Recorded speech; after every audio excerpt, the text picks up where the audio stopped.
এই গরু চুরিটি রমজান না চোরাই করে গেছে? আরে আর কতবার কব রমজান না রমজান না রমজান না, হ্যাঁ চুরি করছে গরু। এটার বিচার চাই আমরা। এটার বিচার চাই। আমরা বিচার চাই। আমাদের গরু চুরি করছে। দর্শক শুনতে পাচ্ছেন যে তিনটি মানুষ মিলে একটি গরু চুরি করে গিয়েছে। যে আপনার কাছে আমাদের শেষ প্রশ্ন, যে এই মেসিকে মানে আপনার গরুটিকে যদি না খুঁজে পাওয়া যায় তাহলে কি আপনি আপনার ছেলেকে কোরবানি দিবেন? কি করি তুই? জি অপলারে কোরবানি দেব কিনা? জি জি। তোরে কোরবানি দেব, ফাজিল জানি গুনাহগার। তুই বিটলামি করে ভাই, ওরে গরু খাবেন না রাখ। তোরে কোরবানি দেব আমি। কিসের কাট? আরে আব্বা তুমি হেনে ভাই গান হুড়ো, সব বনাস হয়ে গেছে দেখো।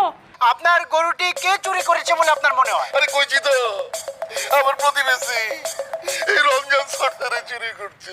চোর কইতাছে। আরে সাপনি কঞ্জু। আরে এখন তো কইল জানাই করি। হালে কমাল হইছে কি?